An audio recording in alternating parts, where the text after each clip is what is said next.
जय हिंद मित्रांनो, जय हिंद मित्रांनो.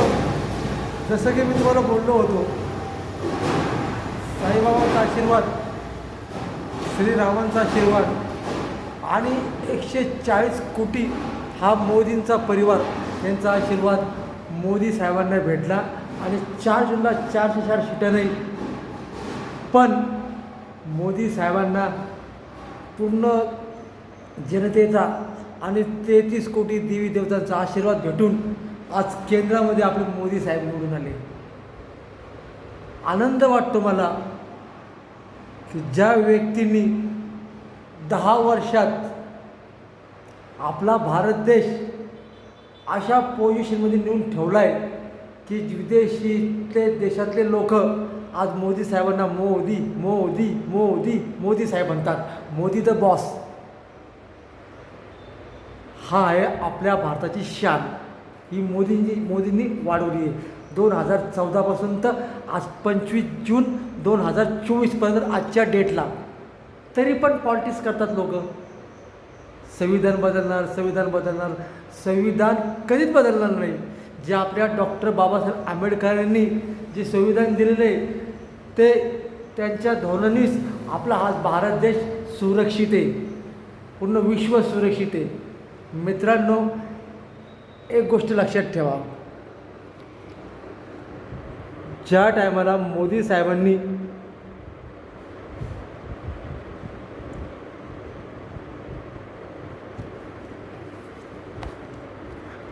असं आपलं संविधान उचललं आणि दर्शन घेतलं, तिथून सुरुवात मोदी साहेबांनी केली की संविधान हे कधीच बदलणार नाही. जे आहे ते तेच राहणार. पण त्याच्यावर लोक पॉलिसी करतात. कारण का? त्यांचं सरकार आलं नाही म्हणून. आणि याच्या मागचं यंत्र आहे फक्त फक्त फक्त मोदी साहेबांना कसं बदनाम करायचं. मी महाराष्ट्र जिल्ह्यामधून बोलतो आहे. मी मोदी भक्त आहे. जरी माझी भेट झाली नसेल, एक ना एक दिवस या भक्ताची भेट जरूर माझ्या मोदी साहेबांशी होईल. मी मोदी भक्त आहे. मी आमच्या इथल्या नगरसेवक, आमदार प्रत्येकाला भेटून आलो. ठीक आहे, आज माझी भेट होऊ शकत नाही.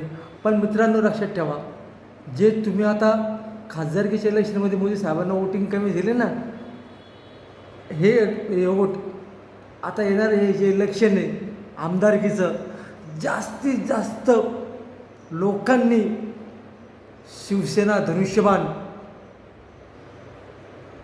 आणि आपलं कमळ या चिन्हावरती जास्तीत जास्त लोकांनी मत देऊन जास्तीत जास्त आमदारांना आपण निवडून मोदी साहेबांना इतकं स्ट्रॉंग करू की हे जे म्हणतात ना संविधान बदलणारे कधीच बदलणार नाही.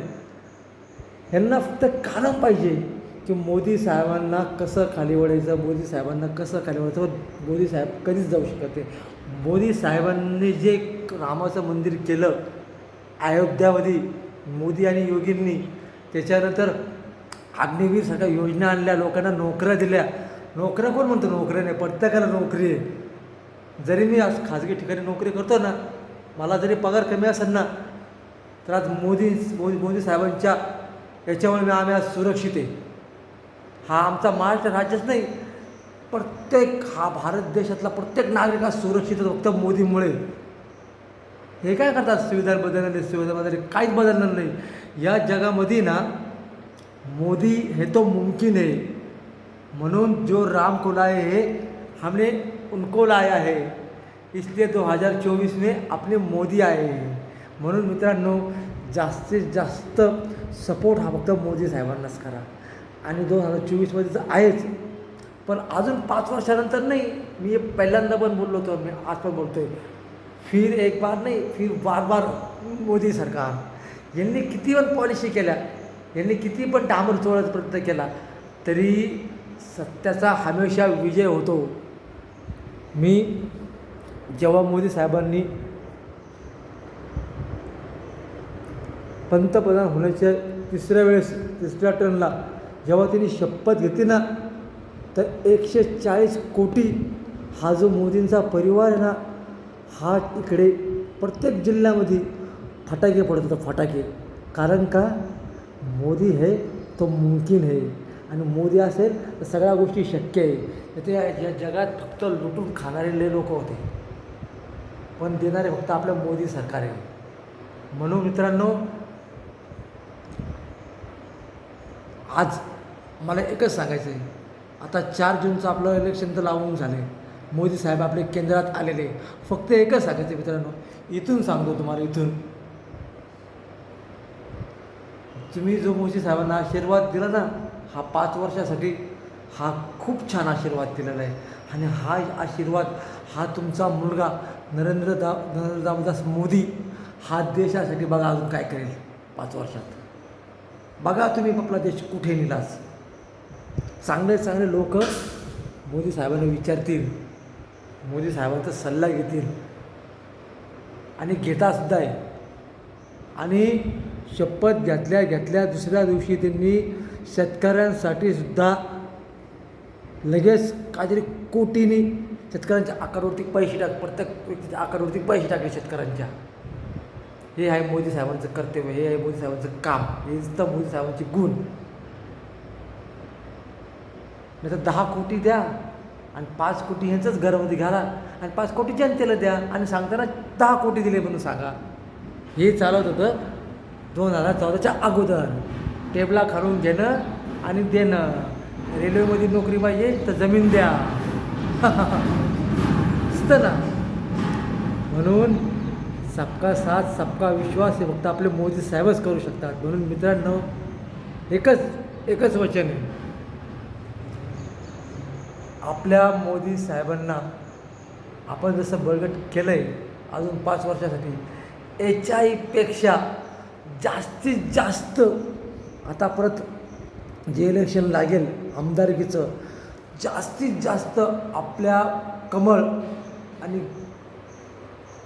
धनुष्यबाण, एकनाथ शिंदे साहेबांचं धनुष्यबाण, आपलं देवेंद्र फडणवीस साहेबांचं कमळ, यांना जास्तीत जास्त लोकांनी मत देऊन पुन्हा आपले आमदार पण बळकट करूया आणि मोदी साहेबांना आपण जास्तीत जास्त वोट देऊन जास्तीत जास्त आपल्या भारत देशाला पुढे नंबर 1 नेऊया.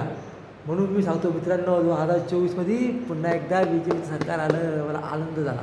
फक्त मित्रांनो एक सांगायचं आहे, जे मी कबूल केलं होतं 2024ला, म्हणजे अगोदर की इलेक्शन लागायच्या सुरुवातीपासून आपल्या केंद्रामध्ये जेव्हा मोदी साहेब येतील तेव्हा त्यांच्या हस्ते एक अंजनेरी आणि त्र्यंबकला भोलेबाबा यांची आपण मोदी साहेबांच्या हस्ते पूजा करू. हे मी पहिले शेअर पण केलेले व्हिडिओ. आता आज पण माझा व्हिडिओ मी शेअर करतो आहे.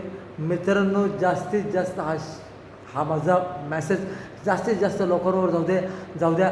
आणि पुन्हा मी एकदा रिक्वेस्ट करेन, आता परत जे इलेक्शन चालू होतं आहे आमदारकीचं, जास्तीत जास्त लोकांनी BJP आणि धनुष्यबाण या चिन्हावरती जास्तीत जास्त लोकांनी मत देऊन आपल्या भारत देशाला 1 नंबर करूया. आणि परत आपले मोदी साहेब केंद्रात तर आलेचे, पण जिथं खासदारकीला कमी सीटा असतील, जास्त असतील, जास्तीत जास्त फक्त BJP आणि धनुष्यबाण यांना निवडून पुन्हा एकदा सत्तेत आणूया. आणि आपले जास्तीत जास्त आमदार आल्यानंतर आपल्या जिल्ह्याचे पण जास्तीत जास्त कामं होतील. हे फक्त मोदी साहेबच करू शकतात. म्हणून मोदी है तो मुमकिन है. जय सियाराम. फिर एक बार मोदी सरकार, वेलकम वेलकम वेलकम. मोदी साहब आप आगे बढ़ो, हम तुम्हारे पीछे हैं, हम अकेले नहीं, हम 140 करोड़ आपका परिवार आपके पीछे है. फिर एक बार मोदी सरकार. मोदी साहेब तुम्ही घाबरत अजिबात नाही. हा 140 कोटी परिवारामधला मी पण एक सदस्य आहे. आम्ही तुम्हाला हमेशा सपोर्ट करत राहू. जय सियाराम.